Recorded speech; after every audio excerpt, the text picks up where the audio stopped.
Evening, everybody. I wanted to read the Gospel of Mark, chapter 6 with you. I hope for my Muslim brothers, I hope your Ramadan is being blessed. I hope for my fellow Orthodox and Catholic viewers, I hope your list is as blessed as mine's going. So thankful for the Lord for me having this opportunity. And I appreciate you guys watching me every single day. Well, let's just get right into it. But it began, I'm truly blessed. The Gospel of Mark, chapter 6, the rejection at Nazareth. He departed from there and came to his native place, accompanied by his disciples. When the Sabbath came, he began to teach in the synagogue, and many who heard him were astonished. They said, "Where did this man get all this? What kind of wisdom has been given him? What mighty deeds are wrought by his hands? Is he not the carpenter, the son of Mary, and the brother of James and Joseph, and Judas and Simon?" And when he's talking about Judas, he's talking about Thaddeus. Yeah, St. Jude, not Judas Iscariot. "And are not his sisters here with us?" And they took offense at him.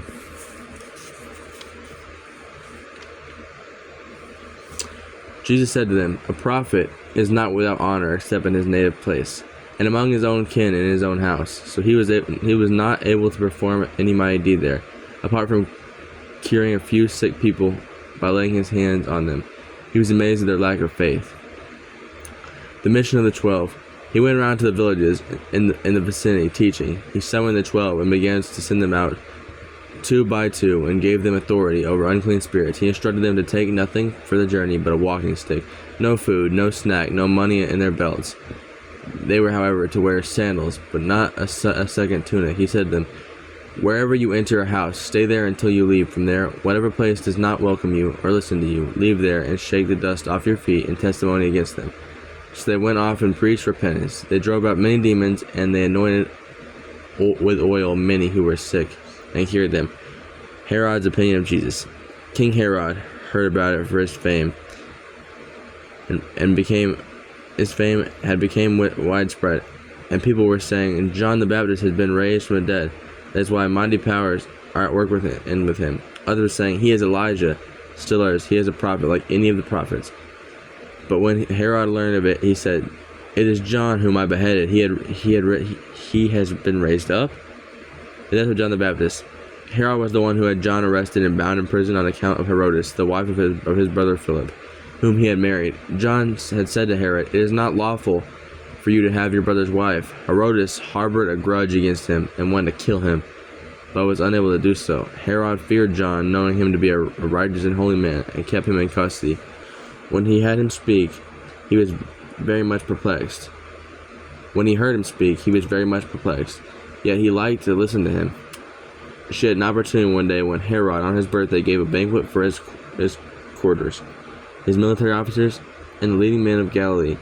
Herodias' own daughter came in and performed a dance that delighted Herod and his guests. The king said to the girl, "Ask of me whatever you wish, and I will grant it to you." He even swore many things to her. "I will grant you whatever you ask for of me, even to half of my kingdom." She went out and said to her mother, "What shall I ask for?" She replied, "The head of John the Baptist." The girl hurried back to the king's presence and made her request, "I want you to give me at once, on a platter, the head of John the Baptist." The king was deeply distressed, but because of his oaths and the guests, he did not wish to break his word to her. So he promptly dispatched an executioner with orders to bring back his head. He went off and beheaded him in the prison. He brought in the head on a platter and gave it to the girl. The girl in turn gave it to her mother. When his disciples heard about it, they came and took his body and laid it in a tomb. The return of the 12. The apostles gathered together with Jesus and reported all they had done and taught. He said to them, "Come away by yourselves to a deserted place and rest a while." People were coming and going in great numbers, and they had no opportunity even to eat, so they went off in the boat by themselves to a deserted place. People saw them leaving, and many came to know about it. They hastened there on foot from all the towns and arrived at the place before them, the feeding of the 5,000. This is one of my favorite stories, right here coming up. When he disembarked and saw the vast crowd, his heart was moved with pity for them, for they were like sheep without a shepherd, and he began to teach them many things.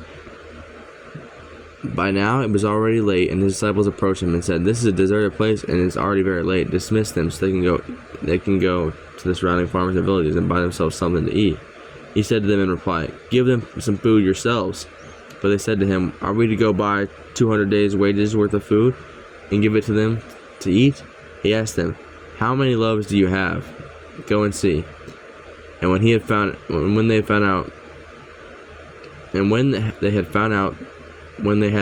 out they said, 5 loaves and 2 fish.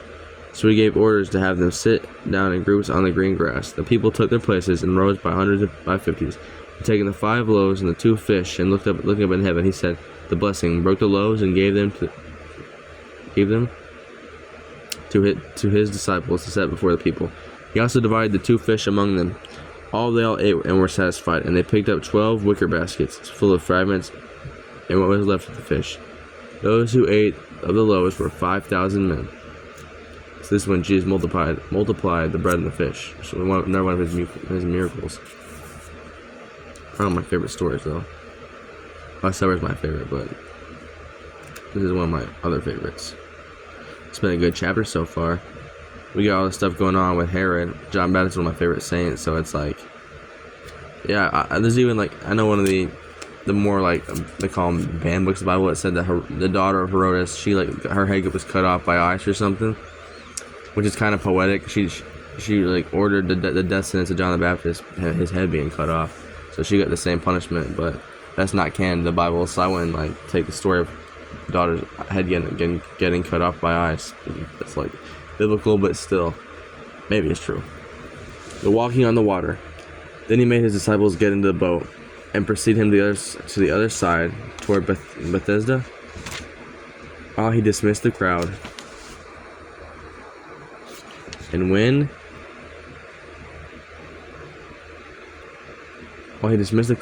he had taken leave of them, he went off to the mountain to pray. When it was evening, the boat was far out in the sea, and he was alone on shore.